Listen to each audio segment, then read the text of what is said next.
और इसी बीच एक बड़ी खबर है। कतर ने इजराइल की ओर से दक्षिणी लेबनान पर किए जा रहे हमलों की कड़ी निंदा की है। कतर ने कहा कि इजराइल की ओर से लेबनान पर किए जा रहे हमले अंतर्राष्ट्रीय कानून और यूएन सिक्योरिटी काउंसिल के प्रस्ताव का खुला उल्लंघन।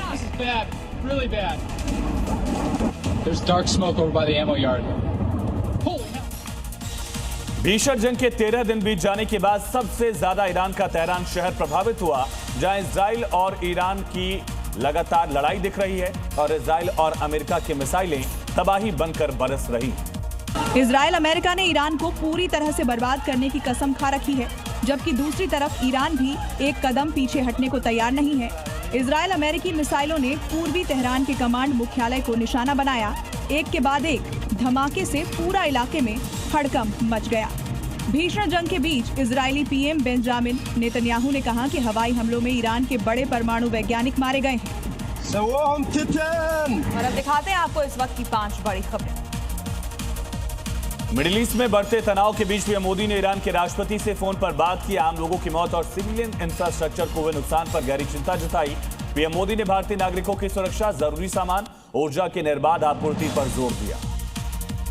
प्रधानमंत्री मोदी आज से 2 दिवसीय असम दौरे पर रहेंगे। इस दौरान पीएम मोदी ने काकराझार, गुवाहाटी और सिलचर में 47,800 करोड़ से ज्यादा की विकास परियोजनाओं का उद्घाटन और शिलान्यास वो करेंगे, जिनमें सड़क, रेल, गैस ग्रिड और ऊर्जा क्षेत्र की कई अहम योजनाएं शामिल हैं। कांग्रेस नेता सोनिया गांधी की नागरिकता से जुड़े मामले में आज राउस रेवेन्यू कोर्ट में सुनवाई होगी। याचिका में सोनिया गांधी के खिलाफ एफआईआर दर्ज करने की मांग है। सोनिया गांधी ने अर्जी को बेबुनियाद राजनीति से प्रेरित बताया।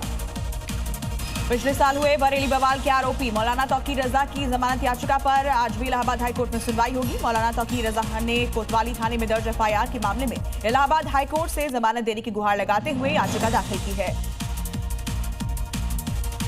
और आज से 16 मार्च तक विशाखापट्टनम के पास संभावित नौसैनिक मिसाइल परीक्षण के लिए नोटम जारी किया गया है। इस परीक्षण में 500 किलोमीटर से अधिक की दूर वाली मिसाइल का परीक्षण होने की संभावना है। ये एक फायरिंग एक्सरसाइज है। और बड़ी खबर है, बहरीन में ईरान का ड्रोन अटैक, फ्यूल टैंक पर ड्रोन से बड़ा हमला किया गया। एयरपोर्ट के पास फ्यूल टैंक अटैक हुआ है। ये बड़ी खबर आपको बता रहे हैं। बहरीन में ईरान का ड्रोन अटैक, फ्यूल टैंक पर ड्रोन से यहां हमला किया गया। ऑयल डिपोज को लगातार मिडिल ईस्ट में ईरान टारगेट कर रहा है। तस्वीरें आप देख रहे हैं बहरीन की, किस तरह से पूरा डिपो जो है जलकर खाक हो। ईरान ने अब बहरीन के मुहर्रक में बहरीन इंटरनेशनल एयरपोर्ट के पास फ्यूल टैंकों पर बमबारी की है।